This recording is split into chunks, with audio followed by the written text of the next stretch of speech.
नमस्कार, जन्नत की पुकार में आपका स्वागत है। खबर बिहार के मोतिहारी की है, जहां एलजेपीआर के राष्ट्रीय अध्यक्ष चिराग पासवान एक दिवसीय दौरे पर मोतिहारी में। चिराग पासवान ने दलित बस्ती में दलित बच्चों से मुलाकात की और उनके साथ बातचीत की। चिराग ने दलित बस्ती के बच्चों को बाल दिवस की शुभकामनाएं दी और उन्हें मिठाई के पैकेट्स दिए। वहीं चिराग पासवान ने पत्रकारों के साथ कई मुद्दों पर बात की। उन्होंने बातचीत के क्रम में कहा, कुढ़नी उपचुनाव में एनडीए की जीत होने का भी चिराग ने दावा किया। उपचुनाव को लेकर पूछे गए सवाल पर कहा कि उनके पार्टी का समर्थन एनडीए प्रत्याशी के साथ है और जल्द ही एनडीए भी अपना प्रत्याशी घोषित करेगी, क्योंकि जेडीयू ने अपने प्रत्याशी के नाम की घोषणा कर दी है। इसलिए एनडीए के लिए हाल राह आसान कर दी है। एनडीए कुढ़नी विधानसभा चुनाव निश्चित रूप से जीतेगी। जेडीयू की बड़ी हार होगी।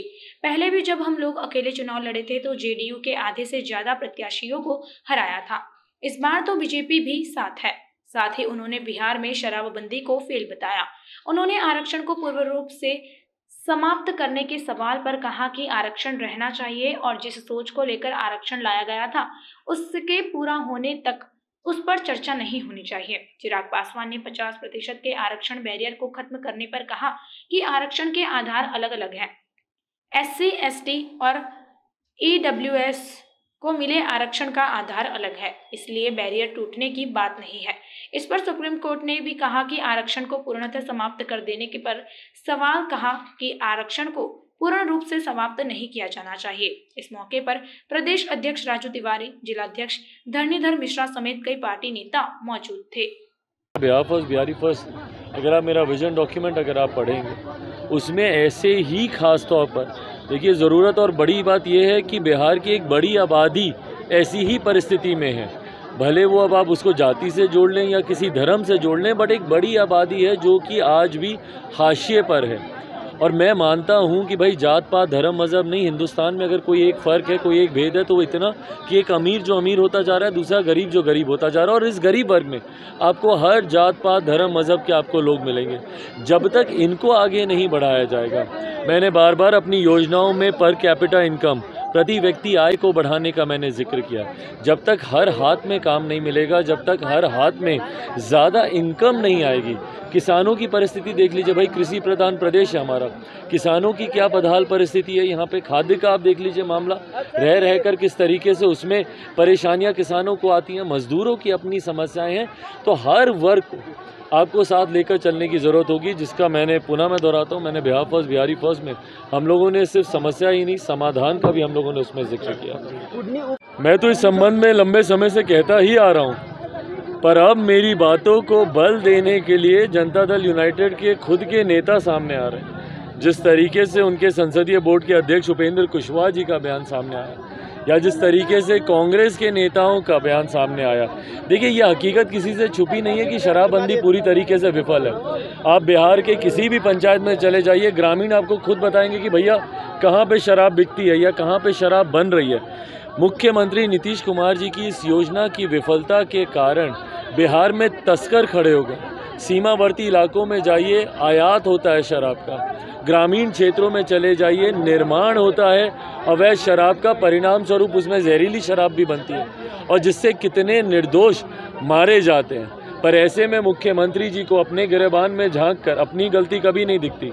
दूसरे पे दोष डालते हुए क्या बोलते हैं मुख्यमंत्री जी कि जो शराब पिएगा वो मरेगा। महापापी हैं ये लोग। पर प्रश्न इसमें ये भी उठता है कि कुढ़नी से जिनको ये प्रत्याशी बनाए हैं, लड़ने का जिनको मौका दिया, भाई उनकी भी कुछ तस्वीरें सामने आ रही हैं। बहरहाल मैं उसकी पुष्टि नहीं करता कि वो तस्वीरें सही हैं गलत है, जांच का विषय है। पर जब आपके खुद के नेता जब आपके ही कानून पर प्रश्न उठाते हैं तो इसका जवाब मुख्यमंत्री नीतीश कुमार जी को देना ही होगा। और ये हम लोग को समझने की ज़रूरत है कि अभी तक जो अनुसूचित जाति जनजाति के नाम पे जो आरक्षण, या फिर अब जो ये EWS के नाम पे जो आरक्षण है, दोनों के आधार अलग हैं। अनुसूचित जाति जनजाति ऐसे समुदाय को मिल रहे आरक्षण हैं जिनका आधार अलग रहा है। अनुसूचित जाति की अगर आप बात करें तो वो ऐसी कास्ट जो कि शेड्यूल की गई हमारे संविधान में, हमारे कॉन्स्टिट्यूशन में, जिनका आधार कहीं ना कहीं छुआछूत है।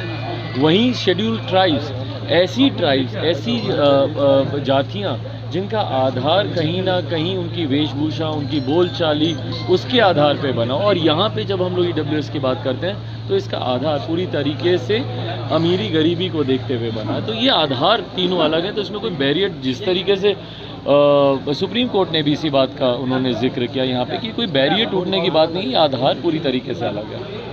सर, ये जो आरक्षण का मुद्दा है, लगातार बिहार हो चाहे भारत हो, ये बड़ा मुद्दा होता है, क्या आरक्षण समाप्त नहीं होना चाहिए? नहीं, बिल्कुल, मैं बिल्कुल इसका पक्षधर नहीं हूँ। आरक्षण रहना चाहिए, और जिस सोच के साथ रिजर्वेशन के कंसेप्ट को लाया गया था, जब तक वो सोच पूरी नहीं होती है इस पर कोई चर्चा की भी गुंजाइश नहीं है। भाई आज भी आप देखें डिस्क्रिमिनेशन होते हैं, जातियों के आधार पर होते हैं, धर्म के आधार पर होते हैं। डिस्क्रिमिनेशन जब तक होते रहेंगे तब तक इसके ऊपर कोई चर्चा की भी गुंजाइश नहीं। पूर्वी विधानसभा में क्या होगा? एनडीए के प्रत्याशी की जीत होगी। आप किसके पक्ष में? भाई पूरी तरीके से एनडीए के प्रत्याशी के, इस बात को मैं पहले ही मैं स्पष्ट कर चुका हूँ कि जो उपचुनाव बिहार में होंगे पूरी तरीके से लोक जनशक्ति पार्टी रामविलास का समर्थन एनडीए के प्रत्याशी के लिए रहेगा। मुझे लगता है बहुत जल्द महागठबंधन की तरफ से तो नाम सामने आ ही गया है, और मुझे लगता है हम लोग की राह और ज़्यादा आसान हो गई है जब सामने से जनता दल यूनाइटेड सामने से जब चुनाव लड़ने आती है। ये वही पार्टी है जिनको 2020 में जब मैंने अकेले भी चुनाव लड़ा था तब भी इनके आधे से ज़्यादा प्रत्याशियों को हम लोगों ने हरा दिया था। तो आज तो फिर भी भाजपा और हम लोग मिलके हम लोग चुनाव लड़ रहे हैं, तो यकीनन जनता दल यूनाइटेड की हार और एक बड़ी हार होगी और एनडीए के प्रत्याशी की जीत सुनिश्चित है। अगर आपने हमारा अभी तक चैनल सब्सक्राइब नहीं किया है तो कृपया चैनल सब्सक्राइब कर लें, लाइक करें, शेयर करें, कमेंट करें। तो मिलते हैं फिर किसी और खबरों के साथ। नमस्कार।